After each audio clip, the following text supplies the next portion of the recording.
सभी दोस्तों को प्रणाम करता हूं, सादर नमन, सादर बंदन, सादर अभिनंदन करता हूं। दोस्तों, इसके पिछले वाले वीडियो में मैं आत्महत्या के 4 कारणों को बताया। आत्महत्या के 4 कारण में सबसे प्रमुख कारण था प्रेम प्रसंग,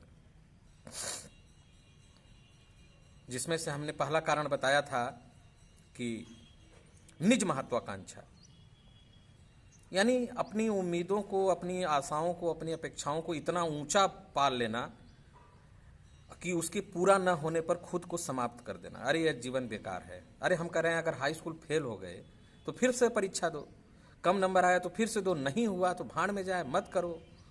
जीवन को आनंद से जियो, 4 दिन की जिंदगी है। जिनका नाम भी हुआ वो भी तो समाप्त हो गए। अरे हड़प्पा मोहनजोदड़ो की सभ्यता में किसी का नाम जानते हो आप?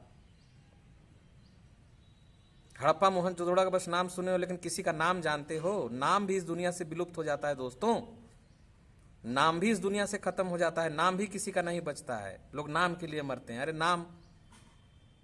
नाम भी एक दिन जमींदोज हो जाने वाला है। मैं नाम करूं, मैं नाम करूं। तो सबसे बड़ा जो कारण था वो बताए थे कि निज महत्वाकांक्षा, खुद की महत्वाकांक्षा इतनी बढ़ा लेना कि फिर वो जो है पूरा ही ना हो सके। दूसरा आपको बताए थे परिवार की उपेक्षा।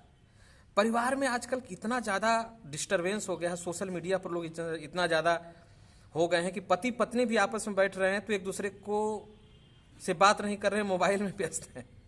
ये बहुत बड़ी समस्या है। पति पत्नी भी आपस में बैठ के तो बातचीत नहीं कर रहे हैं। इसलिए कभी कभी डिजिटल उपवास रखना चाहिए।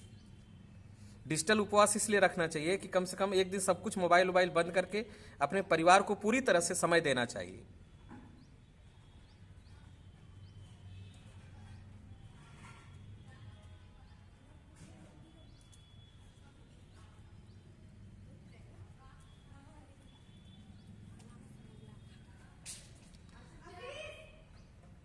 डिजिटल उपवास बहुत आवश्यक है, डिजिटल उपवास बहुत जरूरी है, तभी समस्या जो है दूर हो सकती।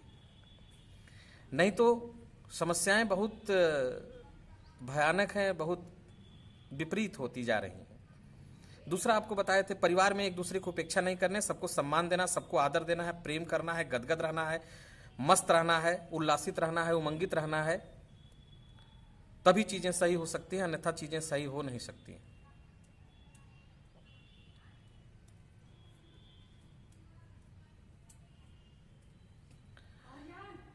तीसरा आपको बताए थे कि सामाजिक उपेक्षा। सामाजिक उपेक्षा जो बताए थे कि समाज में उपेक्षा, अरे ये तो बहुत बेकार है, अरे ये तो पागल है, अरे ये तो गूंगा है, अरे ये तो बहरा है, न जाने क्या क्या, अरे ये तो मूर्ख है, अरे ये तो पागल है। ऐसा करते करते लोगों का जो है दिमाग हरण कर लेते हैं, दिमाग का बैंड बाजा बजा देते हैं। ऐसा भी नहीं करना चाहिए समाज के लोगों को। चौथा जो सबसे बड़ा कारण है प्रेम प्रसंग का कारण। प्रेम प्रसंग का कारण में हत्याएं हो रही हैं, आत्महत्याएं हो रही हैं। अगर एक दूसरे का लवर दूसरे से प्यार कर रहा है तो गोली तक चल जा रही है, बम तक चल जा रहा है। यानी एक शारीरिक सुख के लिए, एक अपने प्रेमी प्रेमिका को चाहने के लिए न जाने कितना कितना बड़ा बवाल, कितना बड़ा बवंडर मच जा रहा है। इसको आप लोग देख ही रहे हो। ये चीजें बढ़ ही रही हैं समाज में, समाज में कम थोड़ी ना हो रही हैं। या तो जिससे शादी होनी थी उससे नहीं हुई, दूसरे से शादी हो गई, अपने मर्जी से शादी नहीं हुई तो भी लोग फंसड़ी लगा रहे हैं, फांसी लगा ले रहे हैं, फंसड़ी लगा के लटक के मर जा रहे हैं। तो ये जो समस्याएं चल रही हैं इसका निराकरण सिर्फ एक ही है कि आप अपने मन को बहुत मजबूत रखिए। इस दुनिया में जो भी चीजें होती हैं ये अस्तित्व द्वारा निर्धारित होती हैं, अस्तित्व द्वारा घटित होती हैं। आप अगले पल क्या होने वाला है आपको पता है? अगले पल इस अस्तित्व में कौन सी घटना घटेगी और फिर आप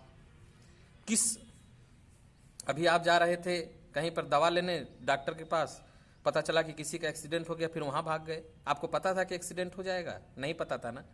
लेकिन ये रचित जाल है, ये पूरे जाल में हम लोग फंसे हुए और हम लोग सिर्फ उस प्रकृति द्वारा, उस अस्तित्व द्वारा नियंत्रित होते हैं। लेकिन अब जैसे आदमी को 1 रुपया भी सड़क पर मिल गया, गिरा हुआ 1 करोड़ भी मिल गया, तो 1 करोड़ का मालिक समझने लगता है, 1 रुपये का मालिक समझने लगता है। अरे ये शरीर, ये मन, ये काया, ये तन, ये हृदय, सब कुछ तो प्रभु का दिया हुआ है, मालिक का दिया हुआ है, अस्तित्व का दिया हुआ है। और जैसे चूहे, बिल्ली, कुत्ते सब इस दुनिया में घूम रहे हैं, उसे मनुष्य भी घूम रहा है। एक दिन इसकी भी लीला समाप्त हो जाएगी और खत्म हो भी जाती है। फिर क्यों न जिंदगी को तब तक मस्ती से जिया जाए जब तक यह जिंदगी है। क्यों उसमें बहुत ज़्यादा समस्या पैदा किया जाए, क्यों उसमें बहुत ज़्यादा अटकाव पैदा किया जाए, क्यों बहुत ज़्यादा भटकाव पैदा किया जाए, क्यों एक दूसरे से जला जाए। क्या ये सोचनीय विषय नहीं है, क्या ये चिंतनीय विषय नहीं है कि जलने से अपेक्षा, करने की अपेक्षा जो है चीज़ों को सही ढंग से समझा जाए और किया जाए। जो जीवन के स्तंभ हैं हम आपको बताए थे, प्रेम, प्रसन्नता, शांति और समस्वरता। प्रेम जितना बांटेंगे दोस्तों उतना ही मिलेगा। आपको भले कोई प्रेम ना करे, ठीक है, ना करे, लेकिन आप करिए। हो सकता है आपके करने से 2 दिन, 4 दिन, 6 दिन वो प्रेम ना करे। प्रेम का मतलब यहां पर शारीरिक आकर्षण से नहीं है। प्रेम का मतलब है इनर जॉय से।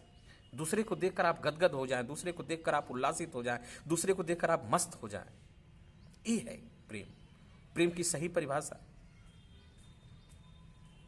दूसरे का जीवन आपके लिए आनंदमय, खुशियों भरा हो जाए, यह है प्रेम का असली स्वरूप।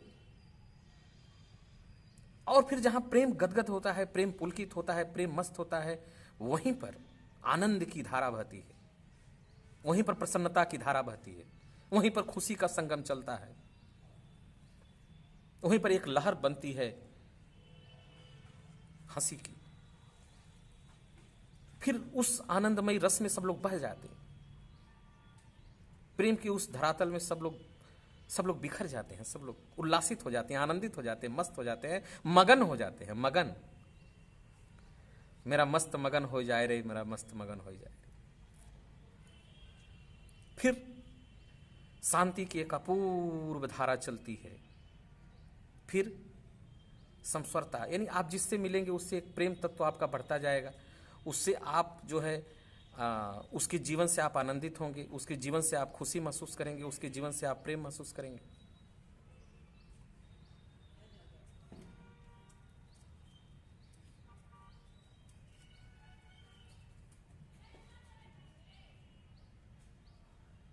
तो जैसे जैसे आप इस प्रेम, प्रसन्नता, शांति और समस्वरता की ओर बढ़ते जाएंगे, वैसे वैसे आपका जो मानसिक डिप्रेशन है वो कम होता जाएगा और निज महत्वाकांक्षा समाप्त हो जाएगी। अगर कोई आपको गलत बोल रहा है वो भी समाप्त हो जाएगा। समाज में अगर कोई कुछ बोल रहा है तो बोलने दो। कोई पागल आपको बोल रहा है तो पागल हो सकते हैं, नहीं भी हो सकते हैं, हो सकते हैं तो कोई बात नहीं, नहीं हो सकते हैं तो वो पागल है जो बोल रहा है, तो भी क्या सोचना। और प्रेम प्रसंग कुछ होता नहीं है, शारीरिक आकर्षण होता है, एक मन का फितूर होता है। हम आपको बताए थे कि अस्तित्व की सम्मोहन लीला होती है, जिससे आदमी भी इस प्रोडक्शन रिप्रोडक्शन एरिया में, क्षेत्र में चला जाए। तो सभी दोस्तों को वंदन करता हूँ, अभिनंदन करता हूँ। जय श्री राम, प्रणाम।